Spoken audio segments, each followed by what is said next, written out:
मराठा आरक्षणाच्या मागणीसाठी पुन्हा एकदा मराठा योद्धा जरांगे पाटील सक्रिय झाले। त्यांनी आता मराठवाडा पिंजून काढायला सुरुवात केली आहे। हिंगोलीमध्ये त्यांच्या महाएल्गार शांतता रॅलीचं जोरदार स्वागत झालं। त्यामुळे पुन्हा एकदा महाराष्ट्रामध्ये विविध चर्चा आणि घडामोडींना वेग आलाय। पाहूया याविषयीचा सविस्तर रिपोर्ट।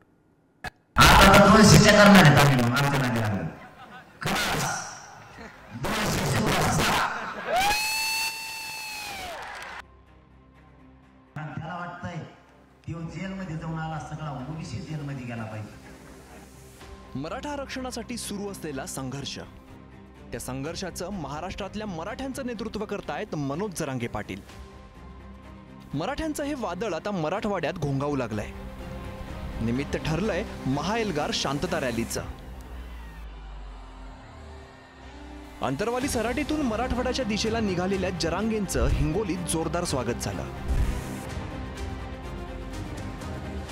राज्यातल्या मराठ्यांची बैठक घेऊन 288 उमेदवार उभे करायचे का 288 पाडायचे, एक दिवसभर बैठक घेऊन विषय फायनल करायचा। ज्यावेळेस निरोपी त्यावेळेस खेड्यापाड्यातल्या सगळ्या मराठा बांधवांनी त्या दिवशी या, कारण जो निर्णय एकदा ठरला की मी पुन्हा बदलत नाही। तुम्हाला विचारून ठरलं यावेळेस उभा नाही करायचे, पाडायची तर पाडली। जरांगे मराठा आरक्षणाच्या मागणीवर सगळे सोऱ्यांच्या नियमासह ठाम आहेत। त्यांनी या मागणीसाठी थेट नवी मुंबईपर्यंत धडक दिली होती। मात्र त्यानंतर सुद्धा पदरी म्हणावं तसं यश मिळालं नाही। त्यामुळे त्यांनी पुन्हा उपोषणाला सुरुवात केली होती। तर त्याच वेळी दुसरीकडे मराठ्यांच्या आरक्षणाचा फटका ओबीसींना बसेल या भीतीने लक्ष्मण हाके यांनी उपोषणाला सुरुवात केली होती। कुणबी नव्हे तर मराठा आरक्षणाला विरोध असल्याचं त्यांनी म्हटलंय।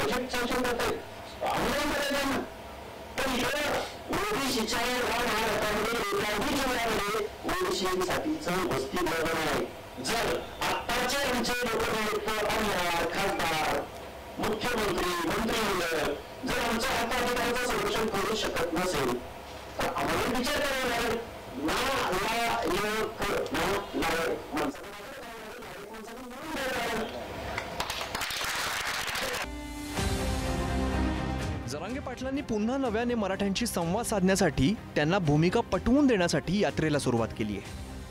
मात्र त्यांनी ओबीसी नेत्यांकडून या रॅलीत घातपाताचा कट घडवण्याची शंका उपस्थित केली आहे।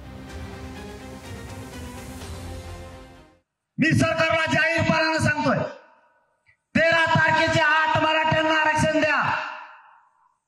जर ओबीसीतून आरक्षण नाही दिलं, 13 तारखेच्या नंतर निर्णय झालेला तुम्हाला झेपायचा नाही।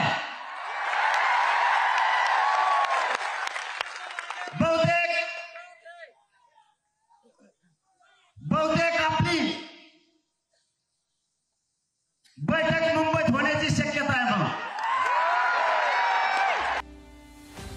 या दौऱ्याला सुरुवात होण्याआधी भाजपाचे नेते अशोक चव्हाण आणि शिंदेच्या शिवसेनेचे खासदार संदीपान भुमरेंनी जरांगे पाटलांची भेट घेतली। त्यामुळे अनेकांच्या भुवया उंचावल्या। ओबीसी समाजातील नेत्यांसह महाराष्ट्राच्या राजकारणात पुन्हा नव्या चर्चांना सुरुवात झाली आहे। मात्र चव्हाण आणि भुमरेंनी जरांगेंच्या मागण्यांसंदर्भात पाठपुरावा करणार असल्याची, त्यासाठी विस्तृत चर्चा केल्याचं म्हटलंय। तर येत्या विधानसभा निवडणुका लक्षात घेता मराठ्यांचं सरकार विरोधातील मत बदलण्याचा प्रयत्न असावा अशी शंकाही उपस्थित होती।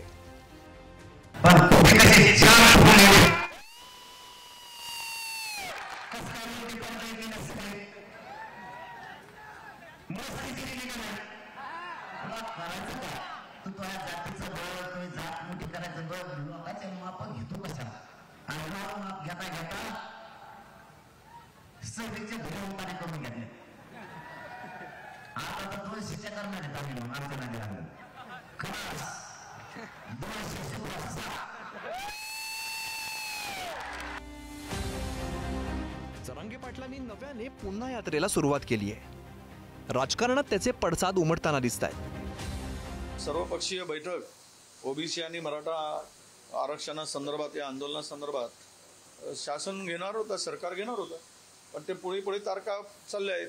मला वाटतं की सोमवारला ही बैठक आयोजित केल्याची मला माहिती मिळते. अजून तरी मला निमंत्रण मिळालं नाही. सर्वपक्षीय बैठकीचं निमंत्रण मिळालं तर आपण त्या ठिकाणी जाऊ आणि यावर एक मध्यम मार्ग कसा काढता येईल की ओबीसीच्याही आरक्षणाचं संरक्षण करताना मराठांना आरक्षण देत मराठ्यांचं जे अधिक गरीब मराठा समाजाचा जी जरांगे मागणी करताय ते कसं आपल्याला पूर्ण करता येईल हा मध्यम मार्ग शासनाने काढावा. त्यासाठी ती बैठक आयोजित केली आहे. ते जे भूमिका मांडतात ते काय ओबीसीतून आरक्षण द्या असं मुळीच म्हणत नाही. जे ओबीसी त्यांना ओबीसीचा दर्जा द्या असं ते म्हणतात. आणि मला वाटतं कुणबी आणि मराठा हे काही वेगळं असायचं काही कारण नाही. कुणबी आता या सगळ्या मराठवाड्यात सगळ्याच लोक कुणबी होते. आता विदर्भात कुणबी कोण आहेत? मराठेच कुणबी झालेले आहेत ना. हीच भूमिका त्यांची आहे. आणि मला असं वाटतं ते जी भूमिका घेतील ती वेगळी भूमिका, राजकीय भूमिका, परंतु निश्चित मराठा समाजात ते एकत्रित करतात हे तर नाकारता येणार नाही.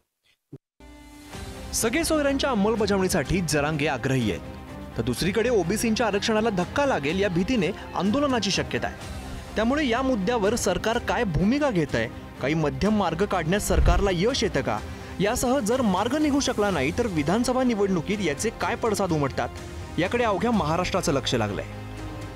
जालन्यातून गौरव साळी, सचिन जिरे, हिंगोलीतून संतोष भिसेसह रशिदी नामदार, पुढारी न्यूज.